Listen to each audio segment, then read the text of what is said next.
Before high schools were dominated by screens and standardized tests, the basement was a roar of lathes and welding torches. This wasn't just a hobby, it was the birthplace of a self-reliant economy that defined a century. Discover how sawdust-heavy classrooms forged the backbone of the American DIY spirit. Walk into almost any American high school in 1955, and you'd smell it before you saw it. Machine oil. Sawdust. The faint metallic tang of a welding torch cooling in the corner. Down in the basement, away from the chalk dust and the recitation of algebra proofs, something entirely different was happening. Teenage boys, some barely old enough to drive, stood at industrial-grade lathes shaving curls of steel off spinning stock.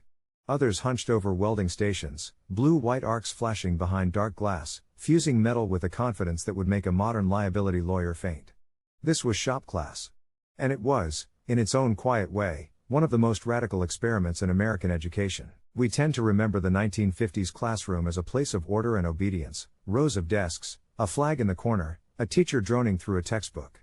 But just down the hall, or down the stairs, industrial arts programs were teaching something the regular curriculum never touched.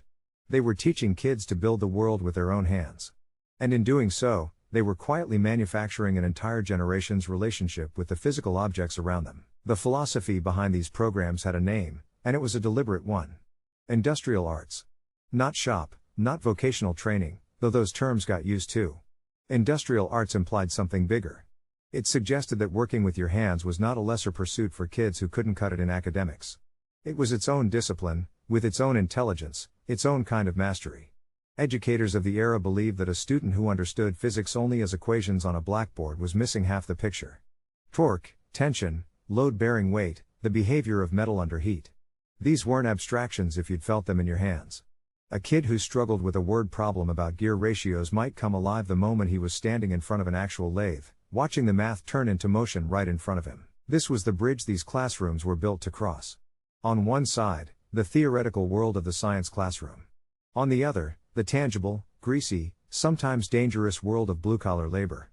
Shop class didn't just teach kids to use tools. It taught them that theory and practice were supposed to talk to each other. That a diagram in a textbook was only half real until you'd built the thing it was describing. And these were not watered-down, safety-padded simulations of real work. The equipment in a well-funded mid-century shop class was often genuinely industrial. Metal lathes that could take a finger if you got careless. Table saws with no modern safety guards to speak of. Oxy-acetylene welding rigs that produced flames hot enough to melt steel. Teachers walked the aisles like foremen, not babysitters, because in a very real sense, that's exactly what they were. They were preparing students for factory floors, machine shops, and garages, places where a moment's inattention had real consequences. The stakes felt high because, in a way, they were. A kid who left that classroom with real competence might walk straight into a well-paying trade job without ever setting foot in a factory as an apprentice. The skills were transferable, immediate, and valuable, and everybody in that basement knew it. But something else was happening in those rooms, something that went beyond the practical skills of welding a joint or turning a table leg on a lathe. There was a psychological shift taking place, quietly, in the muscle memory of a generation. Think about what it means to walk into a room, look at a pile of raw lumber or a sheet of scrap metal, and walk out 3 hours later having transformed it into something useful.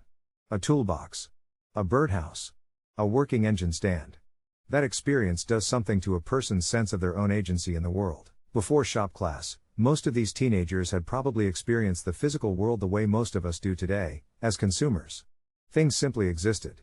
A radio worked, or it didn't, and when it didn't, you brought it to someone who understood its mysterious insides. A chair had 4 legs and a seat because it arrived that way from a store, fully formed, its construction as opaque as magic. Shop class cracked that magic open.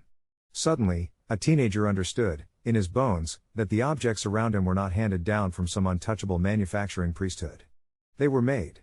By people. With tools. And if they were made, they could also be fixed, modified, improved, or built again from scratch. That shift, from passive consumer to active creator, is really the whole story here. It's easy to look back at these classrooms with a kind of nostalgic haze, all that sawdust and camaraderie, and miss what was actually being built underneath the surface. It wasn't just birdhouses and toolboxes. It was a mindset. A belief, quietly absorbed by millions of American teenagers, that competence with your hands was not just possible, but expected. That when something broke, your first instinct should be to open it up and take a look, not to throw it away and buy a new one. And this mindset didn't stay locked inside the school building. It went home with these kids. It rode with them into their garages on Saturday mornings, where a whole generation of self-taught mechanics began tuning their own cars, not because they had to, but because they'd been taught they could. It showed up in basements across the country, where fathers who'd taken shop class in the 50s built workbenches for their own sons, passing down both the tools and the underlying confidence that came with knowing how to use them. It became, in a very real sense, the seedbed for an entire self-repair economy. Small engine shops, independent auto garages, home appliance repairmen who could be found in the yellow pages of nearly every American town. These businesses weren't just filling a market gap.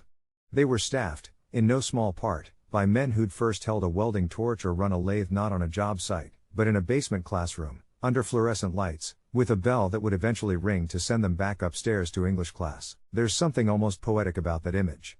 The most practical, hands-on education many of these kids would ever receive was happening in the least glamorous part of the school building, squeezed between algebra and lunch period, treated by some administrators as a lesser track for kids who weren't college material. And yet it was quietly producing the exact skill set that would keep American homes, cars, and small businesses running for the next 50 years. Because here's the thing about industrial arts education. It didn't just create tradesmen. It created a culture. A cultural default setting where fixing things yourself wasn't seen as eccentric or old-fashioned, it was simply what a capable person did. Where a rattling engine or a broken chair leg wasn't an occasion to call a professional first, but an invitation to grab a toolbox and take a look. That default setting, that instinct toward self-reliance, didn't come from nowhere. It was manufactured, quite literally, in basement workshops across the country, one welded joint and one turntable leg at a time. So the next time you picture a mid-century high school, don't just imagine the sock hops and the Letterman jackets. Picture the basement. Picture the sawdust hanging in a shaft of fluorescent light, the hiss of a torch, a row of teenagers learning, almost without realizing it, that the physical world was theirs to understand and theirs to build. That basement roar wasn't just noise. It was the sound of an entire economic mindset being forged, one class period at a time, in a version of American education we've almost entirely let slip away.